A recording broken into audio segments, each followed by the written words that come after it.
안녕하세요. 저는 60대 여성입니다. 인생의 우여곡절이 참 많다지만 이런 일을 겪고 나니 더욱 인생 사는 게 힘이 드네요. 어디에다가 시원하게 하소연이라도 하면 이 답답한 마음이 조금은 풀릴까 싶어도 제 살을 파먹는 것 같아 마음껏 말도 못하고 살아왔습니다. 하지만 더 이상 이렇게 마음에 담아두기에는 마음의 상처가 너무 깊어지는 것 같습니다. 지금 사는 곳에는 제가 아는 지인이 아무도 없어요. 그 일이 있은 직후에 저는 사는 곳을 떠나 지방으로 홀로 내려와 살고 있거든요. 그러니 더욱더 마음의 골이 심하게 파이는 것 같아 이렇게 인터넷상이라도 제 사연을 말하고 싶어서 글을 올리게 되었습니다. 저에게는 정말 복잡한 가족사가 있습니다. 처음부터 만나지 말았어야 할 인연들을 이어붙여서 이렇게 된 것은 아닌지 지금에 와서야 그때의 선택들이 후회되네요. 사실 저는 원래 남편과 사별하고 재혼을 하여 딸이 2명 있습니다. 두 남편은 모두 세상을 떠났고 딸들마저 저와 떨어져 멀리 살고 있네요. 저의 작은 딸은 제 첫사랑이었던 사람에게서 생긴 아이예요. 아이의 아빠는 대학 선배였고 대학생 시절부터 졸업 후 사회에 나와서까지 결혼을 전제로 만났던 사이였어요. 아니, 어쩌면 저만 그렇게 생각했을 수도 있었습니다. 그는 저와 비교도 되지 않는 부유한 집안의 사람이었기 때문이죠. 그는 사업을 하는 집안에서 태어나 사업을 물려받을 수 있는 재력가 집안이었지만 저는 평범한 서민 집안이었으니까요.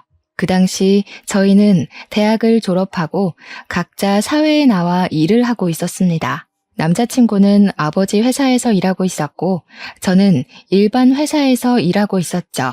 그리고 저희 둘이 오래 만났으니 자연스럽게 결혼 이야기가 나오고 있었어요. 그런데 역시 그와 수준이 맞지 않는 저의 집안이 걸림돌이 되었습니다. 그의 집안에서는 저와의 결혼을 반대하고 나섰죠. 그의 어머니가 저를 찾아오셔서 몇 번이고 헤어지라고 말을 하셨어요. 이미 그에게 집안에서 정해진 약혼녀가 있다면서 말이죠. 처음에는 그는 저와 못 헤어진다고 맞서 싸웠지만 어느 순간 그도 저와의 결혼을 회의적으로 생각하더라고요. 제 입에서 결혼 이야기만 나오면 곤란하다는 듯이 얼굴이 딱딱하게 굳어갔어요. 그런 모습을 몇 번 마주하고 나니 저는 자연스럽게 그와 이별을 받아들였습니다. 당시에 저는 인연이 아닌 사람을 붙잡아 봐야 어쩌겠냐는 생각을 했던 것 같아요. 그를 사랑했어도 저를 반기지 않는 집안의 가족으로 가봤자 행복하지 않을 것이다 생각하니 오히려 마음이 편해졌거든요. 물론 그와 함께한 시간들이 쉽게 지워진 건 아니었죠. 우리는 5년이 가까운 시간을 공유했었으니까요.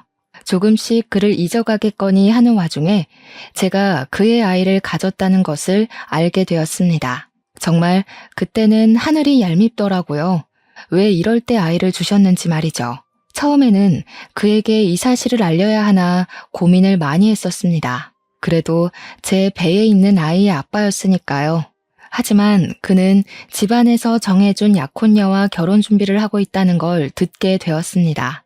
이미 예식장까지 예약했다는 말에 도저히 그를 찾아갈 수 없었어요.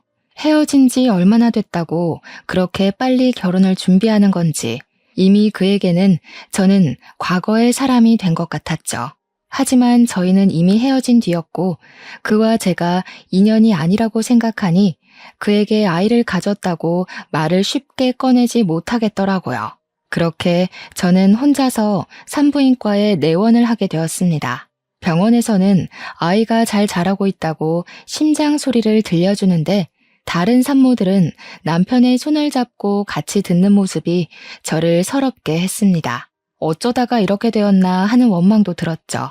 그렇게 진료를 받고 나오는데 저는 병원 복도에서 전 예비 신랑과 마주하게 되었습니다. 다른 여자의 손을 꽉 잡고 서 있는 모습에 순간 온몸이 얼어붙어 버렸죠. 전 예비 신랑은 저를 보고 얼굴이 새파랗게 질려 있었다가 앞에 서 있는 저를 보면서 먼저 입을 열었습니다. 정희야, 잘 지냈어? 여기는 무슨 일로 온 거야?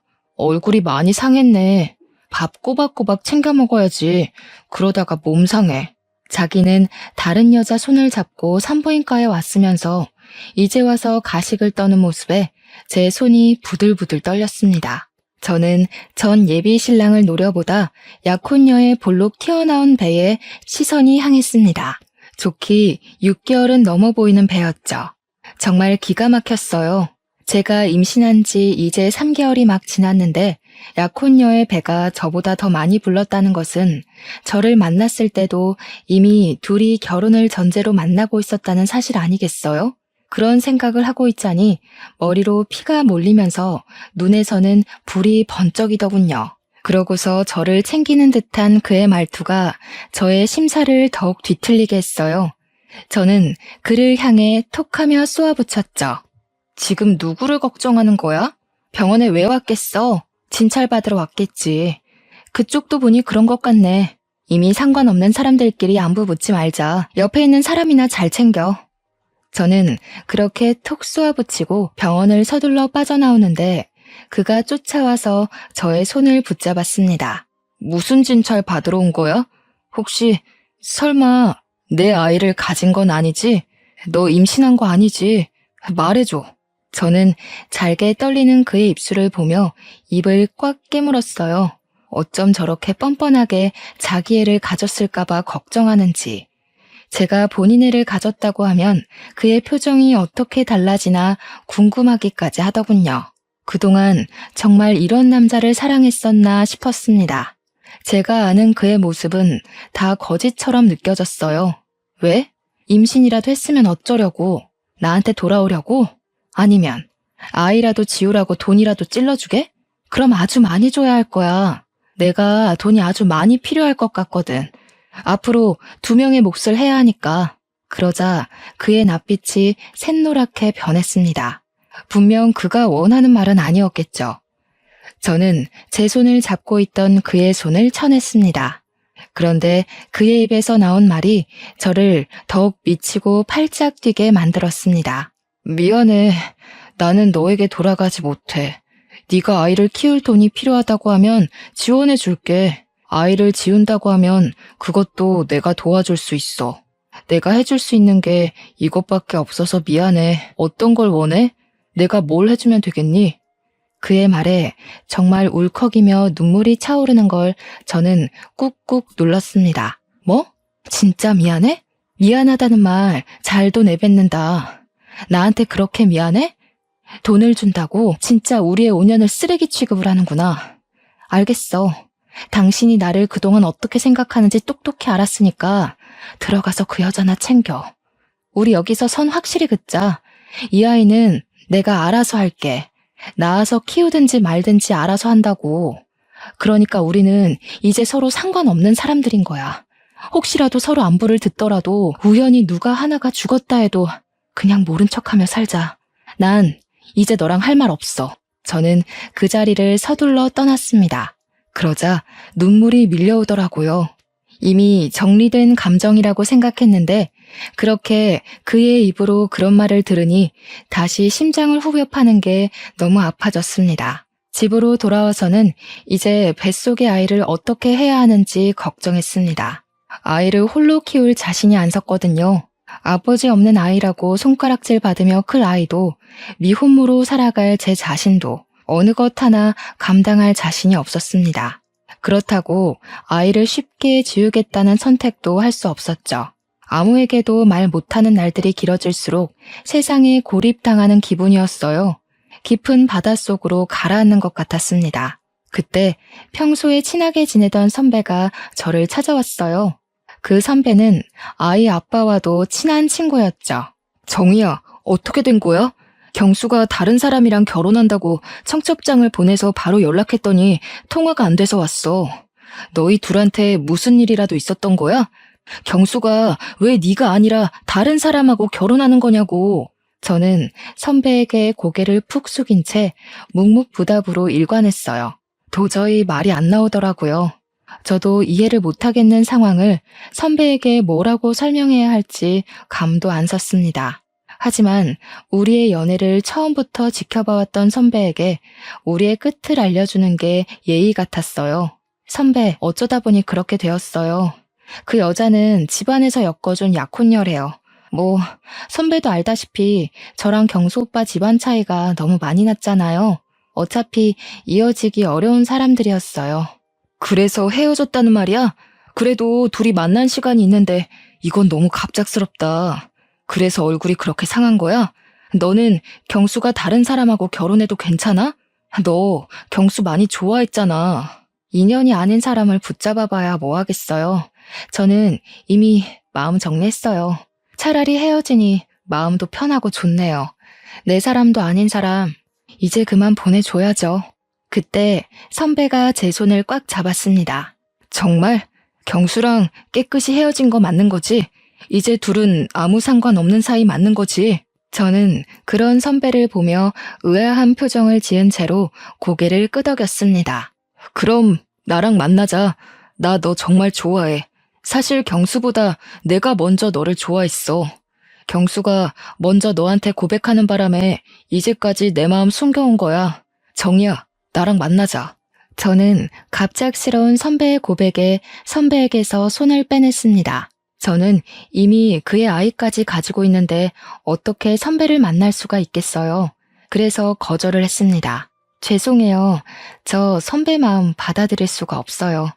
저 사실 뱃속에 그 사람 아이를 가지고 있어요. 벌써 5개월이 다 되어가요. 저도 아이를 어떻게 해야 할지 모르겠어요. 죄송해요. 지금으로서는 제가 선배의 마음을 받아들일 여유가 없어요. 하지만 선배는 제가 다른 남자의 아이를 가지고 있다고 해도 포기를 하지 않는 겁니다. 괜찮아. 그런 건 상관없어. 그냥 나만 믿고 결혼하자. 내가 아이 아빠가 되어줄게. 정말 자신 있어. 내 아이처럼 키울 자신 말이야. 아니, 내 아이야. 정이야, 나랑 결혼하면 행복하게 해줄게. 진짜 내가 최선을 다할게. 결국 저는 자리에서 벌떡 일어났죠. 정신 나갔어요? 지금 무슨 말을 하는 거예요? 누구 애인지 알면서 그런 말이 나와요? 선배 친한 친구의 아이예요. 그런데도 지금 저랑 결혼하자고 말하는 거예요? 선배 제정신 아니죠? 술이라도 마신 거예요? 나 제정신이야. 그럼 아빠 없이 혼자 아이를 키울 셈이야? 그럴 자신 있어? 벌써 5개월이라며. 이제까지 결정 못해서 아이를 뱃속에 그대로 둔 거 아니야? 너도 아이 지울 수 없어서 그런 거잖아. 그럼 나 믿고 나한테 기대도 돼. 지금 하는 말 전부 진심이야. 내가 지난 5년 동안 너한테 이 말 한마디 못해서 널 놓친 걸 얼마나 후회했는지 아니? 이제 안 놓칠 자신도 있고 너를 책임질 능력도 있어. 계속 제게 매달리는 선배를 보며 입을 다물 수 없었습니다. 하지만 누구에게도 말 못한 채 혼자 끙끙 앓아야 했던 고통을 선배는 다 알아주는 것 같았어요. 그래도 어떻게 친구의 아이를 키우겠다는 정신나간 선배의 말을 들을 수가 있을까요?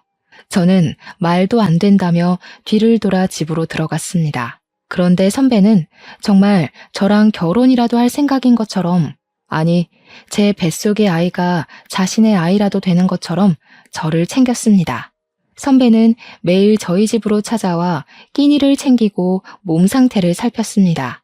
그동안 너무 외롭고 무서워서였을까요? 저는 그런 선배에게 기대고 싶어졌습니다. 선배가 내미는 손을 잡고 싶었어요. 아무것도 없는 칠흑같이 깊은 바닷속에 빛이 나타난 것처럼 그는 빛이 났습니다. 저는 제 앞에 밥상을 차려 가져온 선배를 물끄러미 쳐다봤어요. 정말 나 끝까지 책임질 수 있어요? 길 가다가 나 안 버릴 자신 있어요? 내가 손 잡으면 끝까지 같이 갈 용기는 있는 거예요? 마음속에서 비롯된 불안과 걱정이 깔린 질문을 듣더니 선배는 제 손에 숟가락을 쥐어주다가 저를 와라 껴안았습니다. 처음부터 그럴 생각 아니었으면 말도 안 꺼냈어. 걱정하지 마. 끝까지 가자. 길 잃지 않게 내가 손 꼭 잡고 갈 테니까 나만 믿고 따라와. 선배는 말 그대로 제 손을 꽉 붙잡고 본인 집으로 가서 제가 자신의 아이를 가졌으니 결혼을 하겠다고 말을 하더군요. 당당하게 그렇게 말하는 그의 모습에 저는 정말 뱃속의 아이가 그의 아이가 된 것 같았어요. 처음 선배의 부모님은 당황하시다가 완곡한 선배의 모습에 저를 받아들이셨어요. 정말 그의 말대로 그는 제 손을 꽉 쥐고 놓지 않았습니다. 그리고 저희는 결혼하고 부부가 되었죠. 남편은 제 딸아이를 정말 자신의 친딸처럼 예뻐했어요. 딸아이를 안아들고 어떻게 당신과 이렇게 쏙 닮았는지 모르겠다고 활짝 웃는데 그런 그를 사랑하지 않을 수가 있었을까요? 이미 남편의 머릿속에는 제 딸아이는 정말 그의 아이였던 거죠. 저도 그에게 최고의 아내가 되기로 다짐했습니다. 그를 사랑하고 의지하며 저의 등대로 여기면서 그의 뒤를 따라가기로 했죠. 그 뒤로는 모든 게 완벽하고 평화로웠어요. 그냥 이대로만 살아갔으면 좋겠다고 생각했습니다. 사실 그에게 정말 그를 닮은 아들 하나를 안겨주고 싶었는데 결혼 3년이 다 되도록 우리에게 둘째는 허락이 되지 않았어요. 그러다 그와 결혼한 지 3년이 되었을 때 저에게 끔찍한 일이 생기고 말았습니다. 그는 갑자기 지방으로 출장을 가게 되었다고 하는 겁니다. 원래 자신이 가야 할 출장이 아닌데 가기로 한 사람이 모친상을 당해서 자신이 가게 되었다고 했죠. 그런데 저는 남편을 그 출장에 너무 보내기 싫었어요.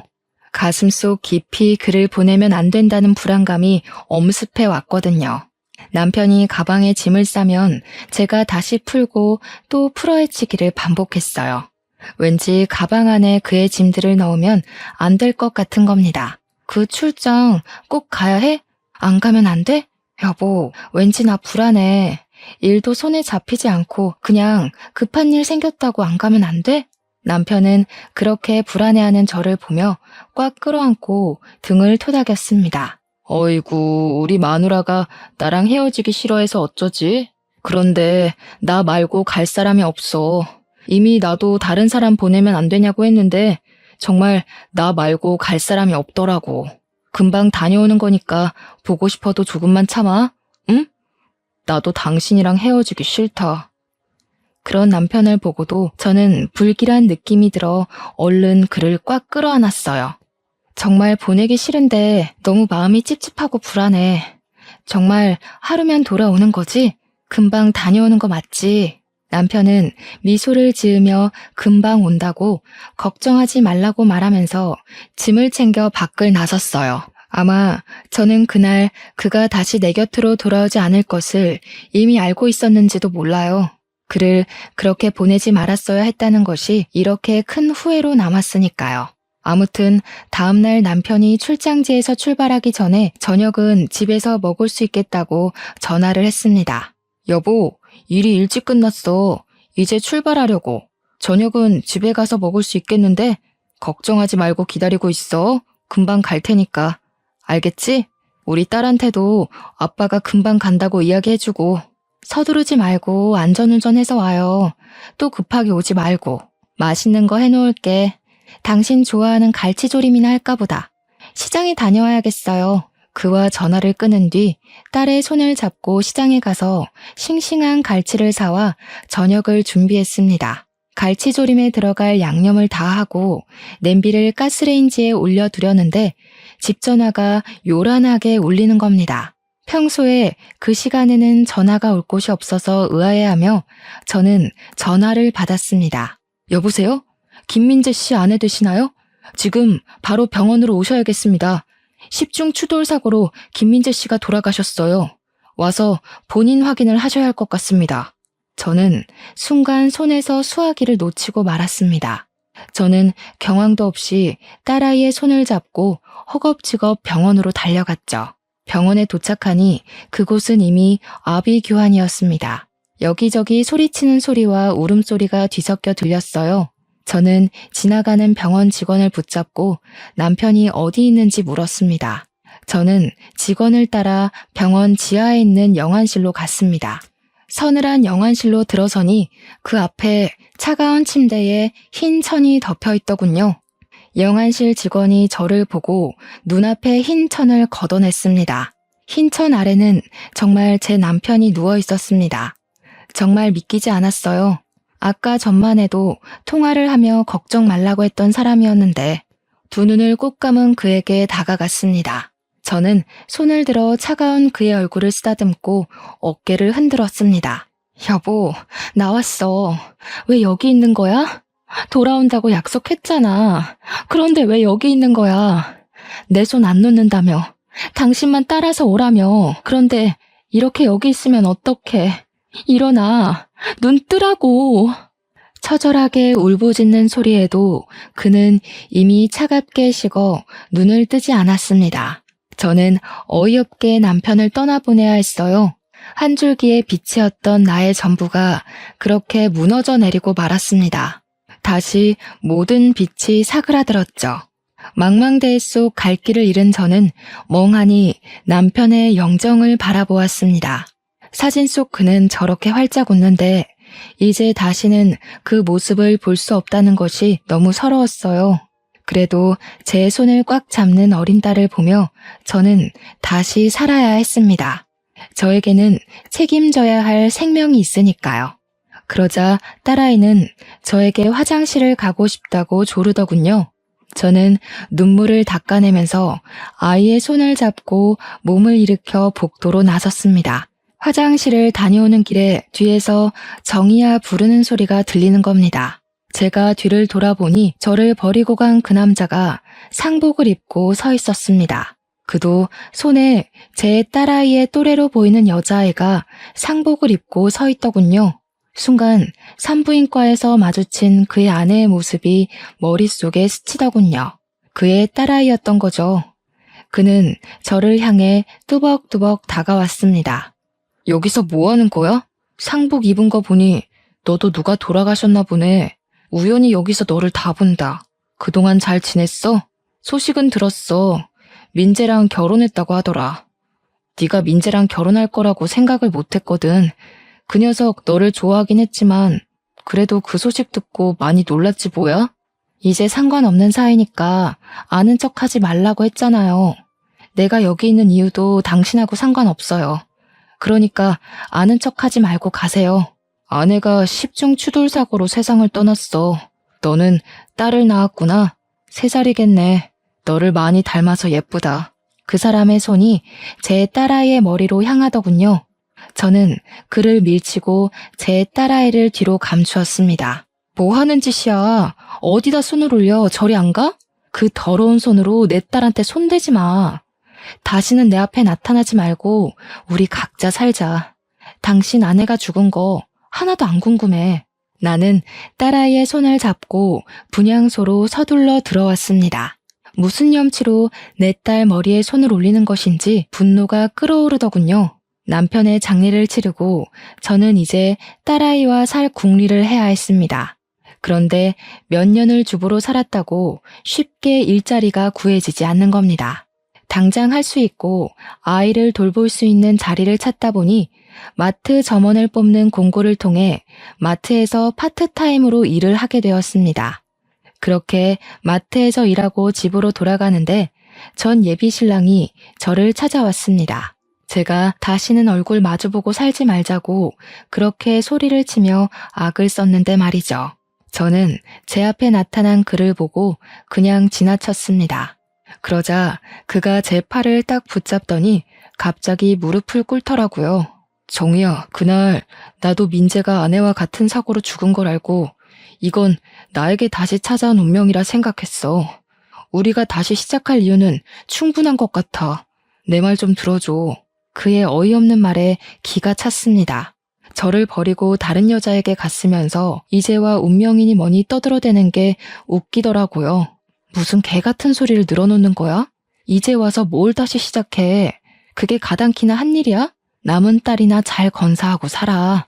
나도 내 딸 알아서 잘 키울 테니까. 제발 각자 살자고. 말귀 못 알아먹어? 그 당시에는 이유가 있었어. 아버지가 어음을 막지 못해서 회사가 도산 직전까지 몰려 있었거든. 아버지가 그 충격으로 갑자기 쓰러지셨는데 오래전 집안끼리 약혼 이야기가 오갔던 집에서 돈을 빌려줄 테니까 결혼하라는 거야. 그럼 어음을 막아주겠다고. 난 아버지를 살리기 위해서 장남으로서 그 제안을 받아들일 수밖에 없었단 말이야. 정말 황당한 변명을 잘도 늘어놓는다. 그때 당신 나랑 산부인과에서 마주쳤던 거 기억 안 나? 이미 그 여자 배가 산만했어. 나보다 더 부른 배를 보고 내가 얼마나 기가 막혔는지 알기나 해? 나를 만나면서 그 여자를 만나고 있었던 거지? 그래 놓고 뭐? 어음? 아버지가 쓰러져? 가짜는 변명 그만하고 돌아가. 그건 오해야, 정이야. 그때 뱃속에 있었던 아이는 내 아이가 아니야. 결혼의 조건이 처음부터 그거였어. 그 집 딸이 모르는 사람의 아이를 가졌는데 소문나기 전에 나와 결혼시켜서 소문이 나지 않게 하는 거. 그 대가로 그 집에서 우리 회사 어음을 다 막아준 거야. 제발 나 용서해주면 안 될까? 우리 다시 시작하자. 저는 헛웃음을 터뜨렸죠. 제 앞에 무릎을 꿇은 그를 보며 이를 갈았습니다. 그는 집안을 위해 나를 버렸으니까요. 아, 그러셔? 그럼 잘 됐네. 어차피 겨우 그런 조건으로 나도 버리고 내 딸도 버린 거니까.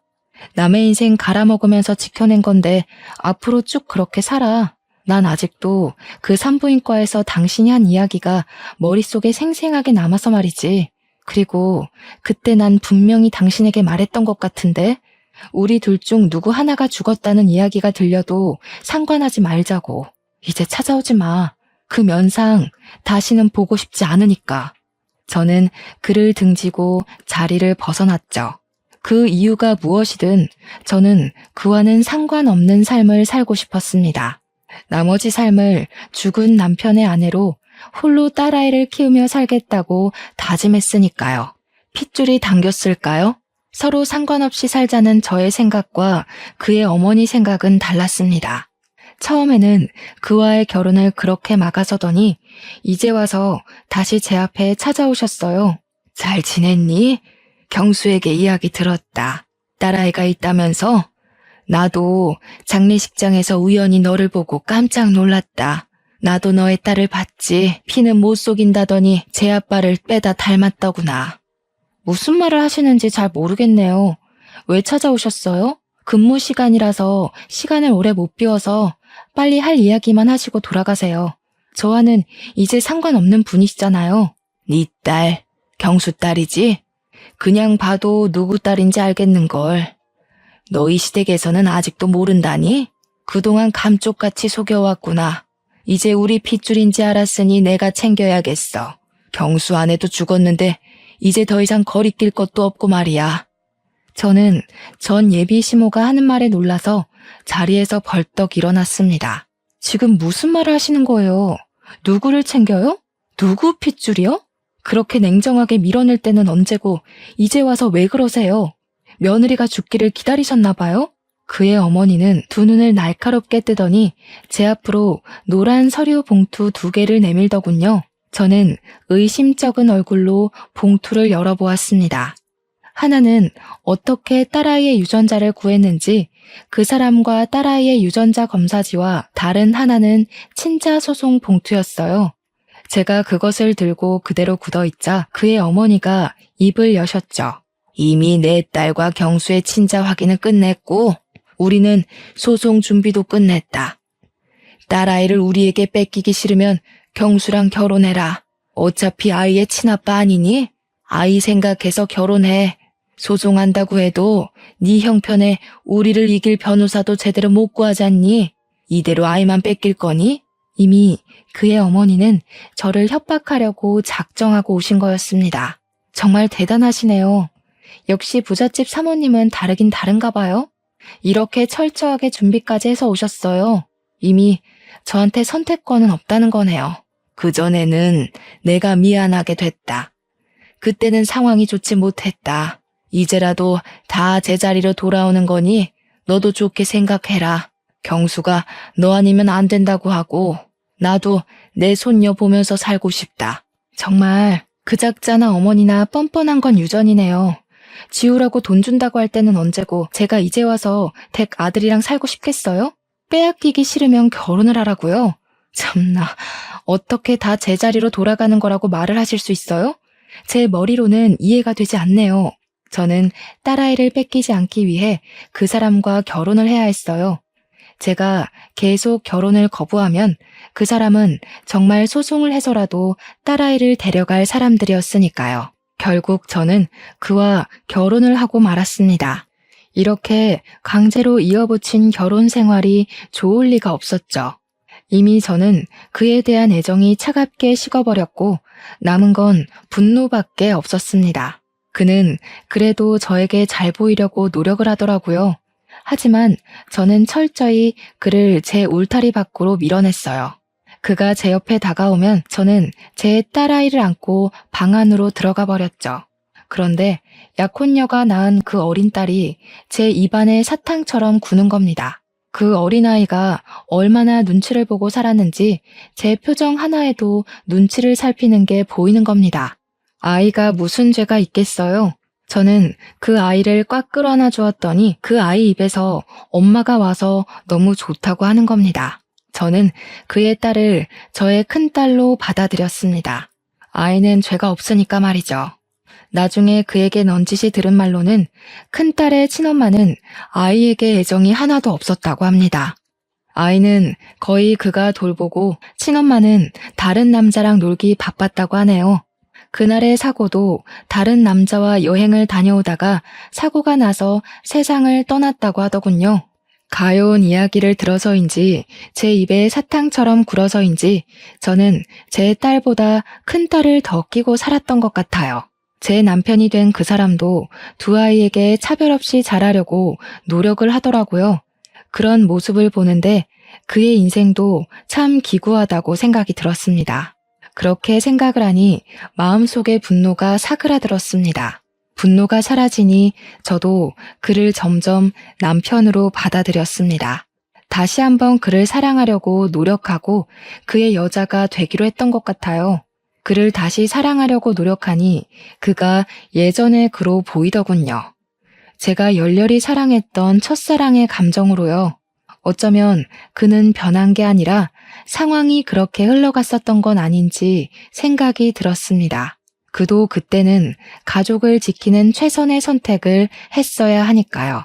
길게 돌아왔지만 다 제자리를 찾았다며 환하게 웃는 그의 모습에 저는 아무 말도 못했습니다. 그 순간에도 저는 마음 한구석을 지금의 남편에게 내어주었습니다.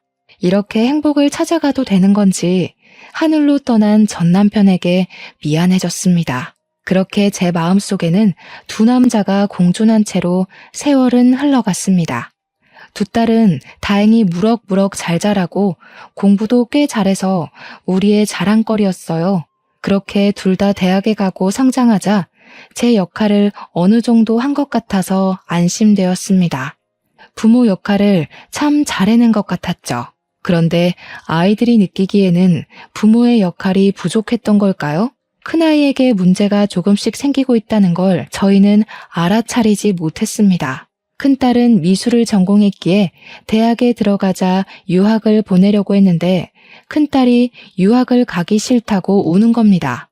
왜 안 가겠다고 하는 거야? 국내에서 그림을 배우는 것보다 유럽에 가서 공부하는 게 네 커리어가 쌓이는 데 더 도움이 된다니까? 지금 다녀와야 해. 너무 늦으면 시간이 아깝잖아. 엄마랑 같이 가면 안 돼? 혼자는 무섭단 말이야. 엄마, 나랑 같이 가자. 응? 같이 가면 안 돼? 혼자는 싫어. 엄마랑 안 가면 나도 안 갈 거야. 엄마는 여기에 있어야지. 동생도 아직 여기에 있고 아빠도 챙겨줘야 하잖아. 먼저 가 있어. 엄마가 자주 가서 너 챙겨줄게. 평생 있는 것도 아니고 몇 년만 있는 거잖아. 그러자 큰딸은 얼굴색이 갑자기 새빨개지더니 입을 꽉 닫아버렸습니다.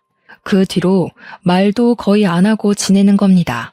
저는 딸아이가 걱정되어 무슨 일이냐 물어봐도 아이는 제가 자신을 사랑하지 않아서 그런다고 말을 하는 겁니다. 큰 딸아이에게 내가 너를 얼마나 사랑하는데 그런 이야기를 하느냐고 해도 아이는 더욱 말을 하지 않았어요.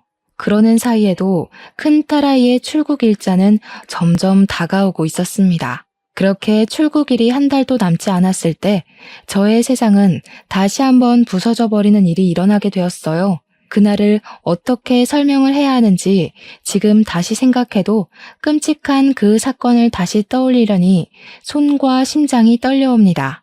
그날은 휴일이었어요.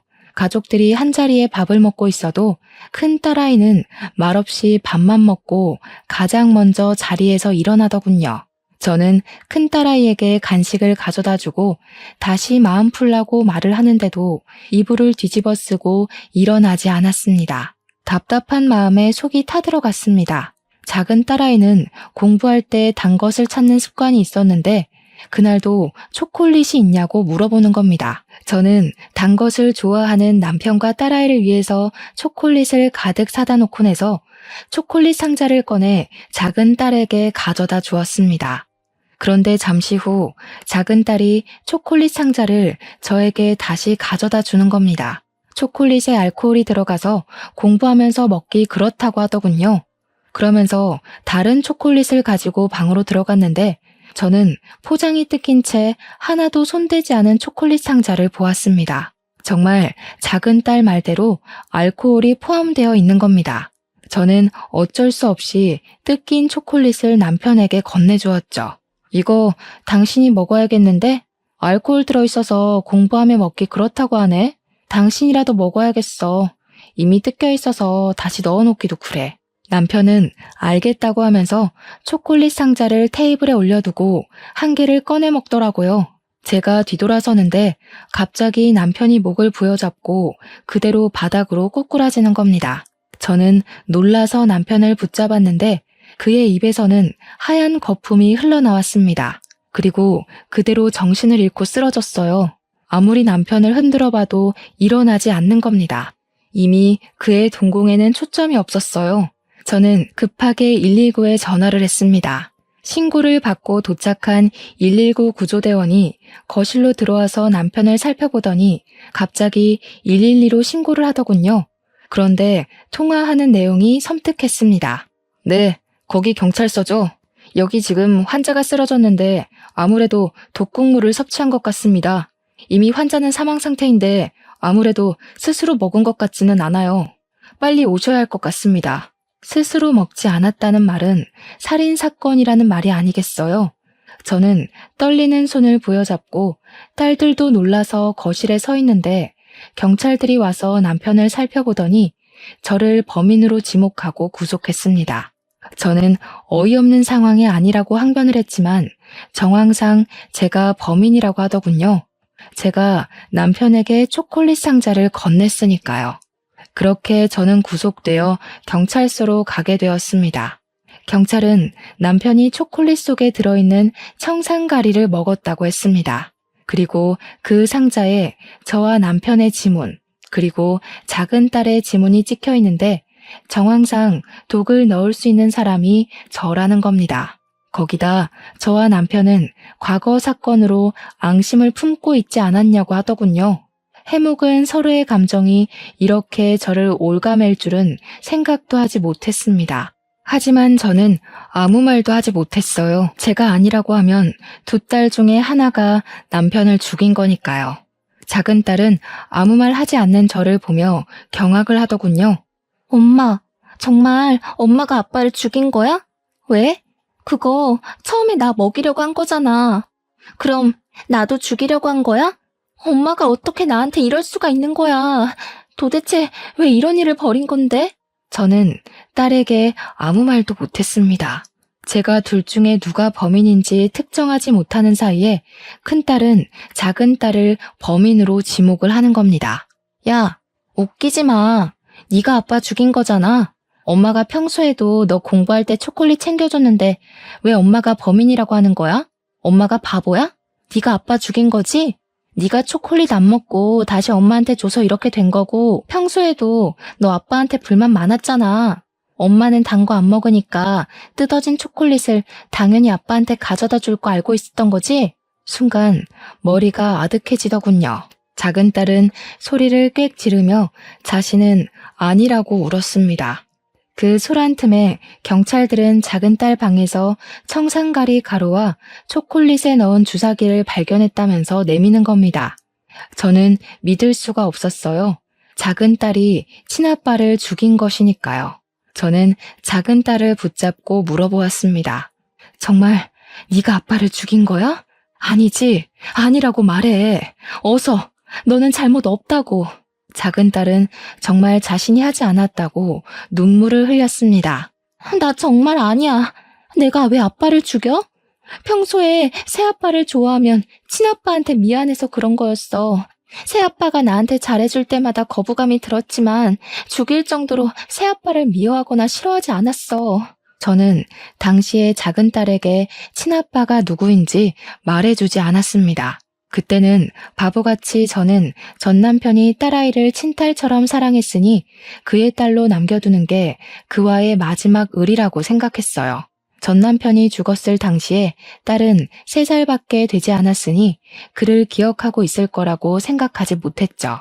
그런데 딸아이는 전 남편을 아주 생생하게 기억하고 가슴에 남겨두고 있었더라고요. 저는 작은 딸아이를 안고 눈물을 흘렸습니다. 그리고 새아빠가 네 진짜 친아빠라고, 네가 알던 그 친아빠는 진짜 친아빠가 아니라고 말했어요. 그리고 미리 말해주지 못해서 미안하다고 했습니다. 드디어 작은 딸에게 진실을 다 고백한 거죠. 그런데 갑자기 경찰들이 제 옆에 앉아있는 큰딸아이의 손에 수갑을 채워 넣으며 살인 용의자로 구속하겠다고 하는 겁니다. 작은 따님 방에서 찾은 범행에 사용했던 주사기 안쪽에서 큰 따님의 지문이 발견되었습니다. 다른 곳은 다 잘 닦았는데 안쪽에 남아있던 것은 미처 못 닦아냈나 보더군요. 그리고 청산가리 구매 사이트에서 큰 따님의 아이디를 찾아냈습니다. 초콜릿을 구매한 것도 큰 따님이고요. 저는 믿을 수 없는 사실에 당황해하다가 고개를 숙이고 있는 큰딸을 붙잡고 물어보았습니다. 왜 그런 무서운 짓을 한 거야? 왜 아빠를, 그리고 동생을 죽이려고 한 거야? 도대체 왜? 큰딸은 고개를 들어 저를 쳐다보더군요. 그리고 눈물을 흘렸습니다. 저는 엄마 아빠의 완전한 딸이 되고 싶었어요. 동생처럼요. 동생은 두 분의 친딸이잖아요. 저도 두 분의 친딸이 되고 싶었어요. 그래서 동생을 죽이려고 했죠. 동생만 사라지면 제가 두 분의 유일한 딸이 되는 거잖아요. 그런데 그 초콜릿을 아빠가 먹을 줄은 몰랐어요. 청산가리를 넣기 편해서 안에 알코올이 들어있는 초콜릿을 주문한 건데 공부할 때는 알코올이 든 건 안 먹을지 몰랐거든요. 그런데 그건 어떻게 알았니? 그이가 친아빠라는 것은 너희 동생에게도 말 안 한 사실인데 너는 어떻게 한 거야? 어떻게 몰라요. 틀에 찍어놓은 것처럼 웃는 게 닮았는데 모를 수가 없었죠. 할머니도 저보다 엄마가 데려온 동생을 그렇게 예뻐하는데 자연스럽게 알게 되었어요. 저는 두 분과 피 한 방울 안 섞였다는 걸 할머니가 이야기하는 걸 우연히 들었고 동생은 두 분의 친딸인 걸 알았는데 그게 너무 부럽더라고요. 나도 두 분의 친딸이 되고 싶었어요. 그럼 나도 그렇게 사랑해주려나 하고 말이죠. 큰 딸아이는 경찰에 작은 딸이 학업 스트레스로 초콜릿에 청산가리를 타서 자살한 것으로 위장하려고 했다고 자수를 했습니다. 저는 어릴 때부터 큰딸에게 사랑을 충분히 주었다고 생각했는데 그 아이에게는 한없이 부족했나 봐요. 큰딸은 저에게 내 자식으로 태어나지 못해 미안하다고 울었습니다.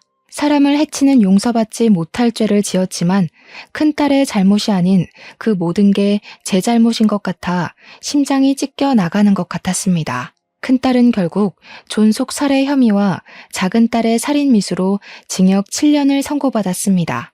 그리고 작은딸도 그이가 자신의 친아빠인 걸 알고 충격을 받았는지 저를 원망하더군요.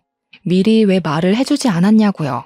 그동안 아빠를 미워했다면서 전 남편의 장례식장에서 제가 한 말을 기억한다고 했어요.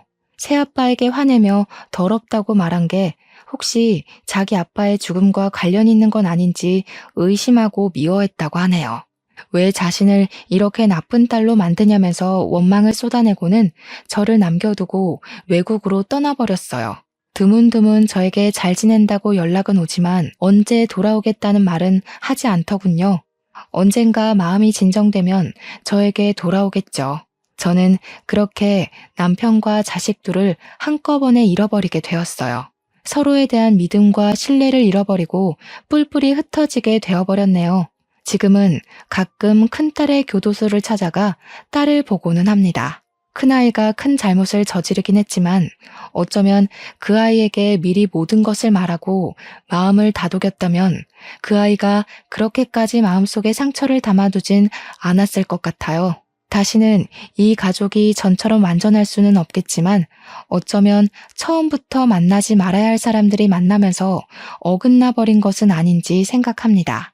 끊어진 인연은 이어붙이지 않았다면 모두 잘 지냈을까 하고 말이죠. 글을 쓰면서도 다시 마음이 아프네요. 여러분도 혹시라도 끊어낼 인연이 있다면 다시 한번 생각하고 또 생각해 보시고 어떤 것이 좋을지 잘 생각하고 이으셨으면 좋겠습니다. 긴 글 읽어주셔서 감사합니다.